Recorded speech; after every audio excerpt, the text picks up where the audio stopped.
The element of surprise. As I sat at the big round table between my mom and dad, I felt like I was trapped in a sandwich.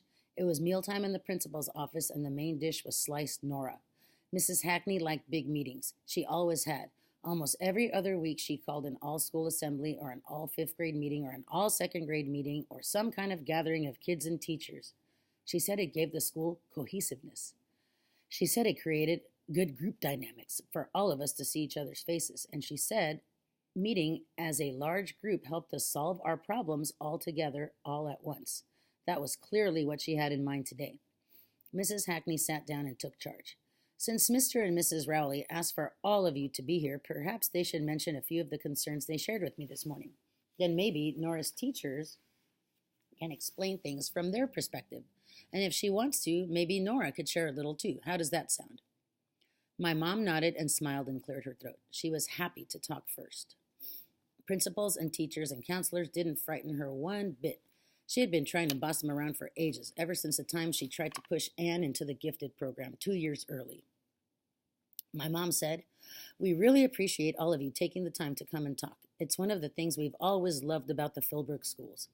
Our first concern today, apart from Nora's grades themselves, is that we had no warning that there was a problem, not so much as a note or a phone call, and we'd like to understand how that happened."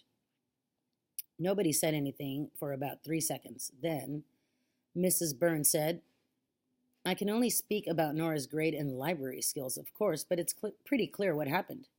Mrs. Byrne had her grade book open on the table in front of her. So did all my other teachers. My heart was pounding so hard I was sure my mom and dad would hear it.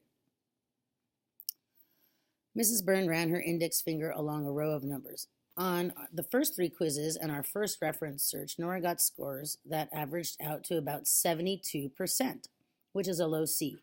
And that's what she had at the 7th week of the term. That's when we mail out academic warnings to parents. And since Nora didn't have a D or lower, there was no warning. Then on the next quiz and our final internet research project, Nora did quite poorly, and that pulled her grade down. I entered her scores, calculated the average, and there it was. Mrs. Byrne looked at me and smiled.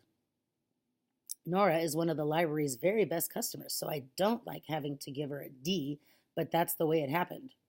Mrs. Zhang nodded. "Exactly," she said. "Numbers are numbers, and an average is an average. Same thing in science and math classes for Nora. Her grades dropped off right at the end of the term, and that was it. No warning for you, no warning for me." All my other teachers started nodding and agreeing. Mr. McKay cleared his throat and said, "Ditto in gym class. C's all term, then a big fat F on the obstacle course fitness challenge." That dropped her to a D. I could tell my dad didn't like it when Mr. McKay said big fat F, but I sort of enjoyed it. I was proud of that F. I was probably the only kid in the history of the school to fail the obstacle course fitness challenge. It took a lot of creativity to look completely uncoordinated and totally out of shape. Dr. Trindler said, "I'd like to make an observation." He was the guidance counselor. He was also the psychologist for the school district. He opened a big folder and started shuffling papers around. I knew what that folder was. It was the Nora Rowley folder, all the records from my past 5 years at Philbrook Elementary School. As he looked at the papers on the table, Dr. Trindler put the palms of his hands together and then flexed them apart so only the tips of his long, thin fingers were touching. Apart, together, apart, together. It made his hands look like a spider doing push-ups on a mirror. He adjusted his glasses and then tried to smile at my parents. He didn't look at me. "Mr. and Mrs. Rowley, I know this sort of report card can be upsetting, but honestly, grades like this aren't that far out of line with Nora's mastery testing profile, or with her academic history here at the elementary school. The Philbrook school system has very high standards. Nora's been an average student right there in the middle with room to move either way, and sometimes grades can get tipped downward instead of upward, that's all. And sometimes performance can be related to all sorts of things, things like unusual stresses at home, like losing a job or perhaps a death in the family. Sometimes even little disturbances can make a big difference." Right away, my dad leaned forward and said, "Are you pushing this problem back at me? Is that what you're doing?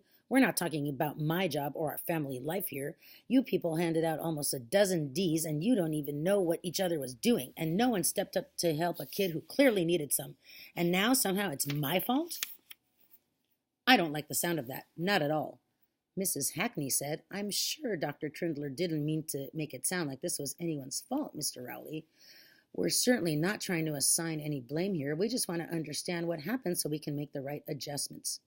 My dad didn't sit back, and Mrs. Hackney didn't want to ask him if he had any more to say because he probably did. So she kept talking and said, well, one person we haven't heard from yet is Nora. Then looking at me, Mrs. Hackney smiled and said, Nora, is there anything you can tell us that would help us understand what happened at the end of the grading term? This meeting wasn't something I'd planned for, but it was an interesting opportunity. I had all my teachers and my parents together in one place, so I could make a big impression on everyone all at once. So I tried to stay calm, and I decided I needed to say something remarkable. I needed to find something surprising, something that would make everybody wonder. I said, because I was trying to think of something amazing. And then I said, well, because I was still thinking. And then I found it, the perfect thing to say. I said, I guess I didn't do very well in my classes and everything, but I'm not mad about my grades. I like D's. I felt my mom and dad stiffen. Mrs. Hackney paused for a moment, then slowly she said, you like D's? What do you mean, Nora? You know, D's, I said. D's have a pretty shape. And I kept this blank, happy little smile on my face. The room went dead silent, and I realized another fact. When I need to be, I'm a pretty good actor. Mrs. Hackney was the first person in the audience to come back to life. She said, that's very interesting, Nora. Mrs. Hackney glanced once around the table. She said, well, perhaps we've got enough to think about for right now.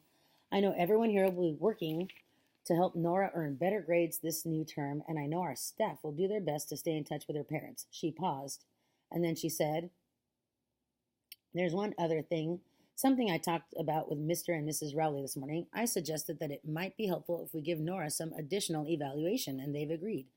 That way we can know the best kind of help to offer. So this is a heads up because Dr. Trindler might need to take Nora out of class now and then over the next few days. Looking around the table with a smile, Mrs. Hackney said, all right then, if no one has anything else, our little meeting is adjourned. Thank you all for coming. I looked at the clock. The meeting had only lasted 9 minutes. It had felt longer than that. It probably had felt a lot longer to my mom and dad. Out in the hall, my dad said, do you have all your things, Nora? I'm going to drop you two off at home. I nodded, so we went out the door. When we got outside, I had to trot to keep up with my mom. When we were halfway to the car, she said, what in the world were you talking about in there, Nora? You like the shape of D's? What did you mean by that? I shrugged. Nothing. It was just something to say. My dad muttered, more like something that made no sense. There wasn't much chit-chat in the car during the ride home, so I analyzed the situation, and here's what I came up with. 1, I had a gang of grown-ups thinking about my grades. 2, plus they were all convinced that I was an idiot. 3, my mom was so upset she couldn't chat. 4, my dad was ready to take a punch at someone.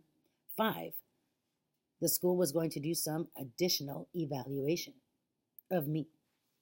And I had decided, all in all, it had been a pretty good day.